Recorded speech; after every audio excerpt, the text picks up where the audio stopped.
Hello बच्चों। तो देखिए, आज मैं आपको फिजिक्स क्लास 12th में फ्लेमिंग के बाएं हाथ का नियम तथा दो समांतर धारावाही चालकों के मध्य लगने वाले बल के लिए सूत्र किस प्रकार स्थापित करते हैं के बारे में बताऊंगा। ठीक है, तो पहला क्वेश्चन है हमारा फ्लेमिंग के बाएं हाथ का नियम। तो बायां हाथ मतलब जे, ठीक है। तो बाएं हाथ की तीन उंगलियां अंगूठा, तर्जनी और मध्यमा को इस प्रकार फैलाएं कि वे परस्पर लंबवत रहें। देखिए, ये तीनों उंगली एक दूसरे के लंबवत है। ठीक है, तो बाएं हाथ की तीन उंगलियां अंगूठा, तर्जनी और मध्यमा को इस प्रकार फैलाएं कि वे परस्पर लंबवत रहें। अब यदि तर्जनी चुंबकीय क्षेत्र की दिशा, मध्यमा धारा की दिशा को प्रदर्शित करे तो अंगूठा लगने वाले बल की दिशा को बताता है। ठीक है, तो देखिए मैं नियम बता रहा हूं, नियम लिख रहा हूं।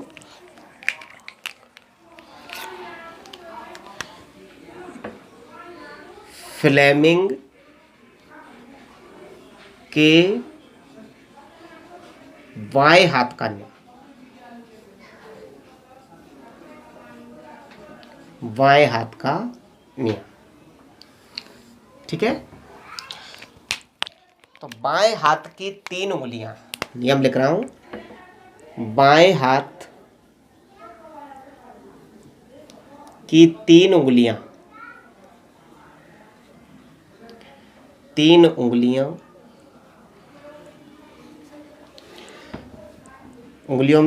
में कौन कौन आएगा? अंगूठा, तर्जनी तथा मध्यमा। ठीक है, चाहो तो इन तीनों को ब्रैकेट में लिख देना। बाएं हाथ की तीन उंगलियों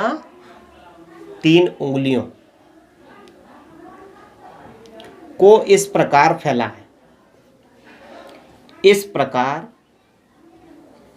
फैलाएं,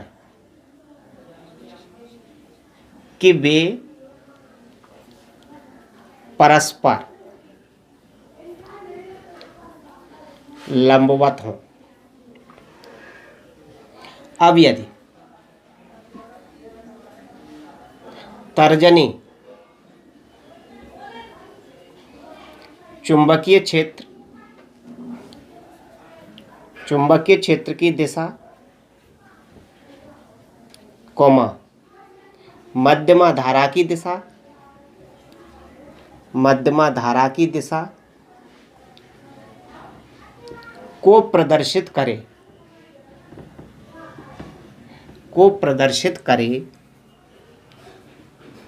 तो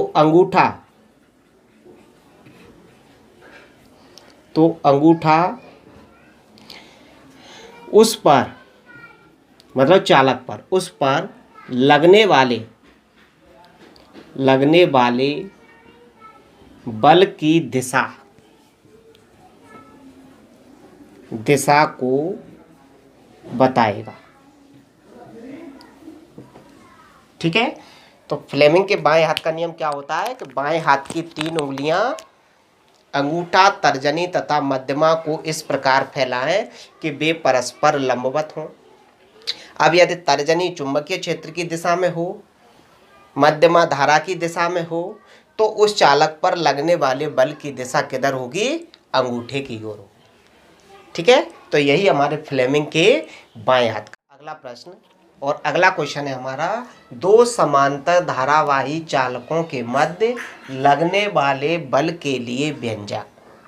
यानी कि दो धारावाही चालक हैं जो एक दूसरे के समांतर रखे हैं, तो दोनों चालकों में जब विद्युत धारा प्रवाहित करेंगे तो उनके मध्य कुछ बल लगेगा। वह बल कितना लगेगा उसके लिए हमें फॉर्मूला ड्राइव करना है। ठीक है, तो देखिए मैं समझ सकता हूं इसको कि ये दो चालक तार है, एक को नाम दे रहा हूं मैं AB और दूसरा चालक तार है जे, इसको नाम दे रहा हूं CD।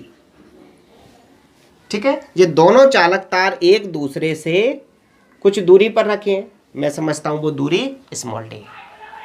दोनों चालकों में विद्युत धारा प्रवाहित कर रहे हैं। मैं इस चालक में I1 विद्युत धारा प्रवाहित कर रहा हूं और इस चालक में I2 विद्युत धारा प्रवाहित कर रहा हूं। जी मैंने दोनों तारों में विद्युत धारा एक ही दिशा में प्रवाहित कर दी है। हम चाहें तो विपरीत दिशा में भी विद्युत धारा प्रवाहित कर सकते हैं। ठीक है, एक ही दिशा में धारा प्रवाहित करने से क्या होता है, विपरीत दिशा में धारा प्रवाहित करने से क्या होता है, जी हम बाद में इसका निष्कर्ष के तौर पे बताएंगे। ठीक है, तो माना AB और CD दो चालक तार हैं जो एक दूसरे से स्मॉल d दूरी पर स्थित हैं। दोनों तारों में अर्थात AB और CD में I1 व I2 विद्युत धारा प्रवाहित हो रही है। ठीक है, जब इनमें विद्युत धारा प्रवाहित होगी तो इनके चारों ओर चुंबकीय क्षेत्र भी उत्पन्न होगा। ठीक है, तो मान लीजिए जैसे तार AB में I1 विद्युत धारा प्रवाहित हो रही है तो इसके चारों तरफ एक चुंबकीय क्षेत्र उत्पन्न हो रहा है। चुंबकीय बल रेखाएं संकेंद्रीय वृत्तों के रूप में गति कर रही हैं। तो देखिए यहाँ पर कैसे गति करेगी, मान लीजिए मैं AB चालक तार के लिए ले रहा हूं तो AB में धारा ऊपर के लिए बह रही है। मैक्सवेल का कॉर्क पेंच का नियम पढ़ा था। इसके बाद हमने फ्लेमिंग के दाहिने हाथ का नियम भी पढ़ा था। दाहिने हाथ का नियम और मैक्सवेल के कॉर्क पेंच के नियम की सहायता से हम चुंबकीय बल रेखाओं की दिशा ज्ञात करते थे। तो यहाँ पर चुंबकीय बल रेखाओं की दिशा क्या होगी, हम इससे बता सकते हैं कि एक धारावाही चालक तार को दाहिने हाथ से इस प्रकार पकड़ो कि अंगूठा धारा की दिशा में हो। तो अंगूठा धारा की दिशा में है। ऐसा करने के लिए हाथ की उंगलियों को जिस दिशा में मोड़ना होता है वही चुंबकीय बल रेखाओं की दिशा होती है। तो इसमें चुंबकीय बल रेखाएं कैसे गति कर रही होंगी, ऐसे में। ठीक है, तो मैं चुंबकीय बल रेखाओं की यहाँ पर दिशा बना रहा हूँ। तो कैसे चुंबकीय बल रेखाएं गति कर रही होंगी, ऐसे।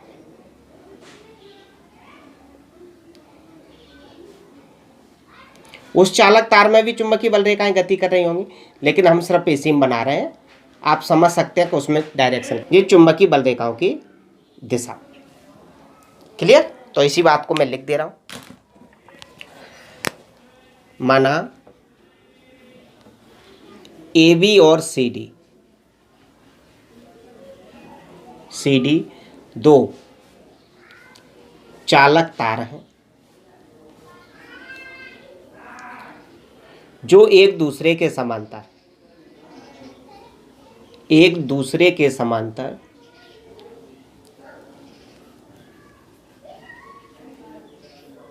स्मॉल d दूरी पर रखें।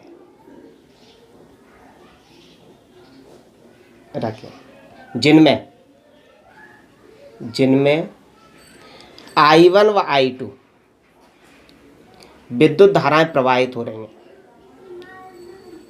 विद्युत धाराएं प्रवाहित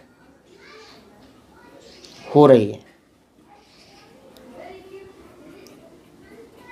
ठीक है, AB और CD दो चालक तार हैं, एक दूसरे के समांतर d दूरी पर रखे हैं। I1 व I2 विद्युत धाराएं प्रवाहित हो रही हैं। ठीक है, अब चालक AB के कारण जब विद्युत धारा प्रवाहित हो रही है तो इसके चारों ओर चुंबकीय क्षेत्र भी उत्पन्न हो रहा है। तो चालक AB के कारण जो चुंबकीय क्षेत्र उत्पन्न हो रहा है उस चुंबकीय क्षेत्र को हम d दूरी पर ज्ञात कर रहे हैं कि d दूरी पर कितना चुंबकीय क्षेत्र उत्पन्न हो रहा है। ठीक है, तो चालक AB से स्मॉल d दूरी पर चुंबकीय क्षेत्र, अब जैसे J है, ये चालक AB है, इससे स्मॉल d दूरी पर चुंबकीय क्षेत्र जितना इधर होगा उतना इधर होगा, उतना इधर होगा, उतना ही इधर होगा। यानी कि समान दूरी पर तार के चारों ओर चुंबकीय क्षेत्र समान उत्पन्न होगा, लेकिन चुंबकीय क्षेत्र की हर बिंदु पर दिशा अलग अलग होगी।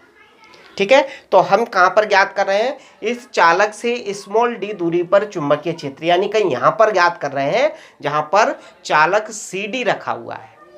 ठीक है, तो देखिए चालक AB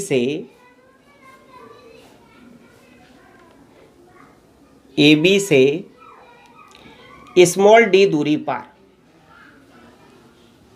चुंबकीय क्षेत्र की तीव्रता, चुंबकीय क्षेत्र की तीव्रता B बराबर, देखिए एक फॉर्मूला आया था, शायद आपको ध्यान हो कि एक अनंत रेखीय चालक तार के कारण किसी बिंदु पर चुंबकीय क्षेत्र की तीव्रता, जो मैंने एक पिछले वीडियो में पढ़ाया था कि एक अनंत लंबाई का धारावाही चालक तार लिया था, जिसको छोटे छोटे कई अल्पांशों में विभाजित किया था।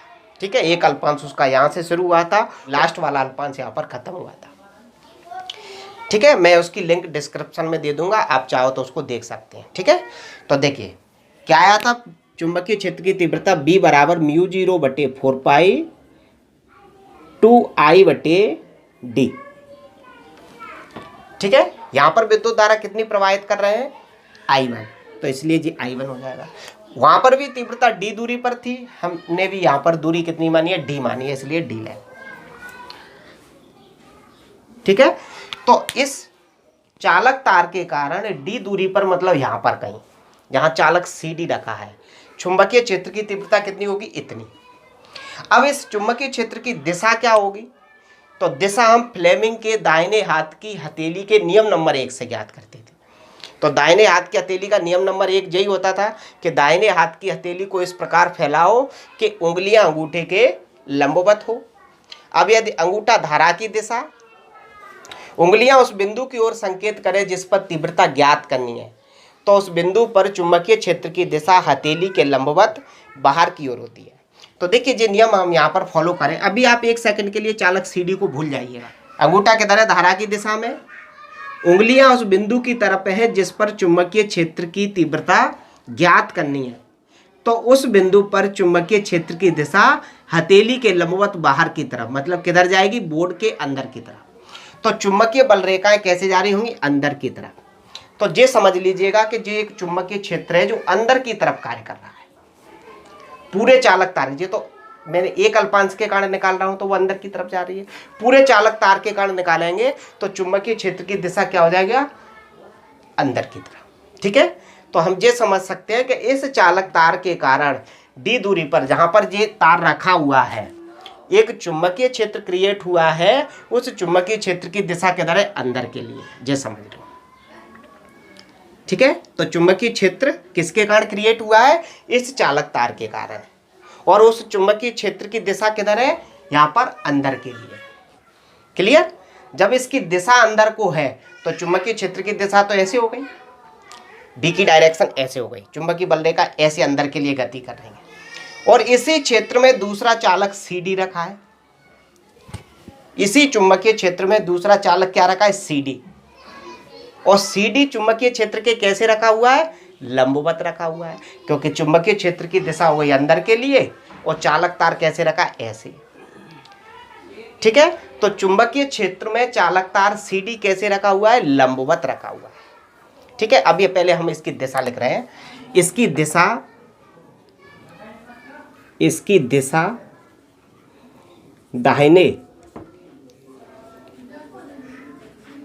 दाहिने हाथ की हथेली के नियमानुसार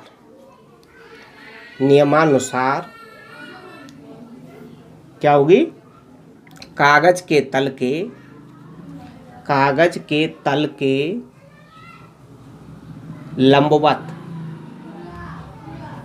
नीचे की ओर होगी। ठीक है, कागज के तल के लंबवत नीचे की ओर होगी।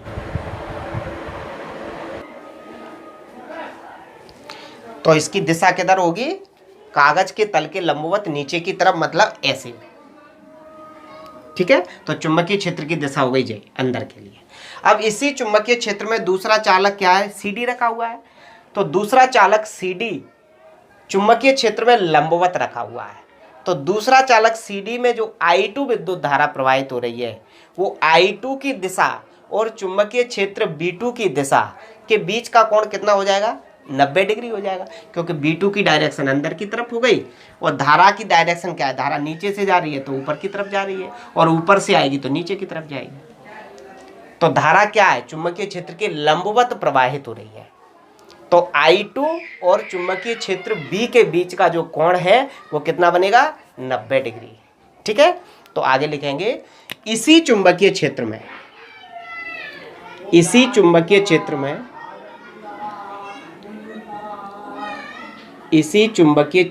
B में दूसरा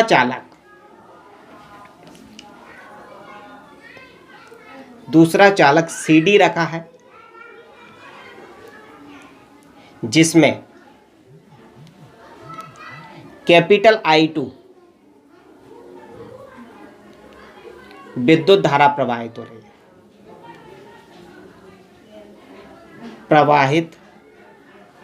रही है। तब चालक CD पर लगने वाला बल,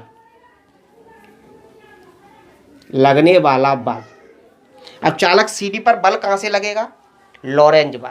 चालक CD पर बल कहां से लगेगा? लॉरेंज बल। और लॉरेंज बल क्या होता था कि जब कोई आवेशित कण चुंबकीय क्षेत्र में गति करता है तो उस पर चुंबकीय क्षेत्र के कारण एक बल आरोपित होता है, जिसे लॉरेंज बल कहते हैं। तो देखिए, चुंबकीय क्षेत्र तो किसके कारण क्रिएट हुआ? I1 धारा के कारण। चुंबकीय क्षेत्र किसके कारण क्रिएट हुआ था? I1 धारा के कारण। और चुंबकीय क्षेत्र जो क्रिएट हुआ है उसकी दिशा किधर है? अंदर की तरफ। ठीक है। अब इस चुंबकीय क्षेत्र में एक चालक CD रखा है, जिसमें I2 विद्युत धारा प्रवाहित हो रही है। I2 विद्युत धारा प्रवाहित हो रही है मतलब आवेश गति कर रहा है। तो जब कोई आवेश चुंबकीय क्षेत्र में गति करता है तो उस पर एक बल कार्य करता है, जिसे लॉरेंज बल या चुंबकीय बल कहते हैं। ठीक है। तो चालक CD पर लगने वाला बल क्या हुआ? लॉरेंज बल। और लॉरेंज बल का फॉर्मूला क्या आता था? F बराबर I/L/B साइन थीटा, यही आता था ना। अब देखिए, I की जगह तो क्या हो जाएगा? I2, क्योंकि धारा कितनी बह रही है? I2। L इस चालक CD की लंबाई हो जाएगी, तो L। B क्या हो जाएगा? चुंबकीय क्षेत्र जिसमें ये तार रखा हुआ है। साइन थीटा क्या होगा? धारा और चुंबकीय क्षेत्र के बीच का कोण, तो वो कोण कितना आएगा? 90 डिग्री। समझ गए? क्योंकि चुंबकीय क्षेत्र किधर है? अंदर की तरफ। और तार कैसे रखा हुआ है? ऐसे। तो धारा नीचे से ऊपर की तरफ जा रही है, तो धारा की दिशा हो गई जे और चुंबकीय क्षेत्र की दिशा हो गई जे। तो कोण कितना बनेगा? 90 डिग्री। क्लियर? इसको यदि हम और सॉल्व करेंगे तो क्या आ जाएगा? F बराबर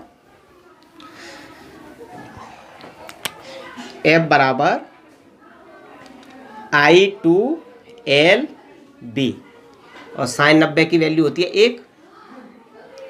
ठीक है। L क्या है यहां पर? जहां L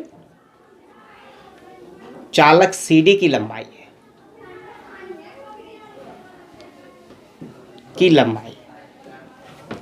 ठीक है। B का मान रखने, समीकरण 1 से B का मान रखने का, 1 से B का मान रखने पर, तो B का मान रखेंगे तो क्या आ जाएगा? F बराबर I2 जैसे का जैसा, L जैसे का जैसा। इसकी वैल्यू है μ0/4π 2I1/d। और थोड़ा सिस्टोमेटिक लिख दूं तो F बराबर आ जाएगा μ0/4π 2I1I2/d इंटू L। ये क्या हो जाएगा? दोनों चालकों में एक दूसरे पर इतना बल लगाएंगे, यानी दोनों चालक एक दूसरे को इतने बल से या तो आकर्षित करेंगे या दोनों चालक एक दूसरे को इतने बल से प्रतिकर्षित करेंगे। ठीक है। यानी कि इस चालक द्वारा इस चालक पर लगने वाला बल ये आ गया। ठीक है। इसको हम दूसरे प्रकार से भी निकाल सकते थे। हम क्या सोचते हैं कि पहले इसमें विद्युत धारा प्रवाहित कर रहे हैं, जिसके कारण इधर चुंबकीय क्षेत्र उत्पन्न हो रहा है। अब इस चुंबकीय क्षेत्र में दूसरा चालक मतलब AB रखा है, तो AB चालक पर लगने वाला बल।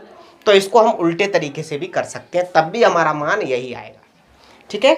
तो इसको हम क्या लिख देंगे? न्यूटन। ये चालक CD पर लगने वाला बल एकांक लंबाई के लिए निकालेंगे। चालक CD की एकांक लंबाई के लिए तो क्या हो जाएगा? चालक CD की एकांक लंबाई पर लगने वाला बल, तो L को नीचे ले आए इधर, तो क्या बन जाएगा? F/L, और जो हो जाएगा μ0/4π 2I1I2 बटे डी। ठीक है, चाहो तो हम एल की वैल्यू 1 भी रख सकते थे। तो अब इसका मात्रक क्या आ जाएगा, न्यूटन प्रति मीटर, न्यूटन प्रति मीटर, यानी कि चालक की एकांक लंबाई पर लगने वाला बल। ठीक है, तो नीचे लिख देंगे यही अभीष्ट व्यंजक है।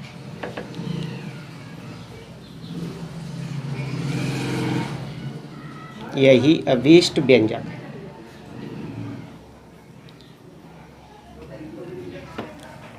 ठीक है, तो ये क्वेश्चन हमारा यहाँ पर समाप्त होता है। अब देखिए, यदि दोनों चालक तारों में एक ही दिशा में विद्युत धारा प्रवाहित होती है, ठीक है, अर्थात दोनों चालकों में एक ही दिशा में विद्युत धारा प्रवाहित होती है, तो दोनों चालक पर एक दूसरे को आकर्षण करने वाला बल कार्य करता है।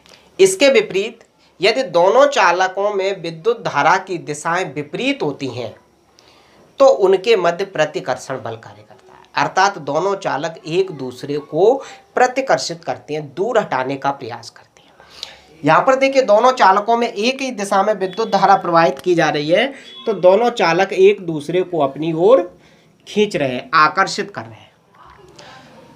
तो इस बात को हम लिख सकते हैं, नोट करके लिख लेना, यदि दोनों चालक तारों में एक ही दिशा में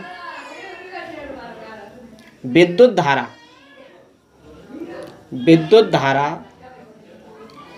प्रवाहित की जाती है तो वे एक दूसरे को अपनी ओर आकर्षित करते हैं,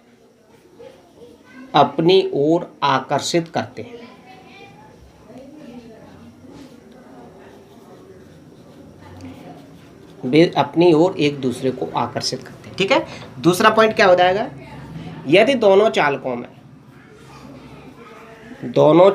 में धारा की दिशाएं विपरीत होती हैं तो वे एक दूसरे को प्रतिकर्षित करते हैं।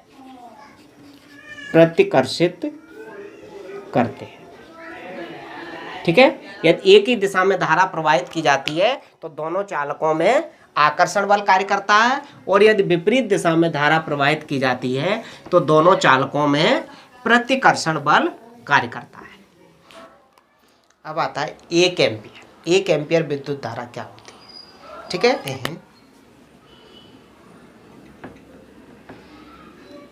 हम जानते हैं F बराबर μ0/4 पाई 2I1 I2 बटे D इंटू L। ठीक है, यदि I1 बराबर I2 बराबर 1 एम्पियर, L बराबर 1 मीटर, D बराबर 1 मीटर, तब F बराबर क्या हो जाएगा? तब F बराबर, देखिए इसकी वैल्यू होती है 10 की घात -7, 2 की जगह 1 बटे वैल्यू 1 और L की वैल्यू भी। तो F बराबर कैलकुलेट करेंगे तो ये आ जाएगा, ये तो 2 ही आएगा, पूरे का गुणा करेंगे तो 2 गुणे 10 की घात -7। ठीक है, क्या हो जाएगा? न्यूटन प्रति मीटर, क्योंकि एकांक लंबाई पे हम ज्ञात कर रहे हैं। तो इसका मतलब ये हुआ कि यदि जो अनंत लंबाई के चालक तार जो एक दूसरे के समांतर रखे हैं उनमें विद्युत धारा प्रवाहित की जाए, ठीक, और दोनों चालक तारों के बीच की दूरी 1 मीटर हो, दोनों चालक तार वायु या निर्वात में रखे हैं, और उनमें यदि विद्युत धारा प्रवाहित की जाए एक ही दिशा में या विपरीत दिशा में, यदि विद्युत धारा प्रवाहित करने से उनके मध्य में 2 × 10⁻⁷ न्यूटन प्रति मीटर, यानी कि उन चालक तार की प्रत्येक एकांक लंबाई पर 2 × 10⁻⁷ न्यूटन का बल लगे, तो इसका मतलब ये हुआ कि दोनों चालकों में प्रवाहित धारा 1 एम्पियर है। ठीक है, तो देखिए इसको मैं डेफिनेशन के तौर पे लिखूंगा तो ये हो जाएगा, अर्थात अनंत लंबाई के समांतर चालक तार वायु या निर्वात में एकांक दूरी पर स्थित है। एकांक दूरी पर समान धारा एक ही दिशा में प्रवाहित करने पर 2 × 10⁻⁷ न्यूटन प्रति मीटर का आकर्षण बल लगाते हैं। एक ही दिशा में तो आकर्षण बल लगेगा, आकर्षण बल लगाते हैं, तो प्रत्येक चालक में या प्रत्येक तार में, प्रत्येक चालक में प्रवाहित धारा 1 एम्पियर होती है। 1 एम्पियर होती है। ठीक है, तो इस तरह से हमारी 1 एम्पियर की डेफिनेशन। ठीक, तो बहुत ही सिंपल सी है, आप इसको नोट कर सकते हैं।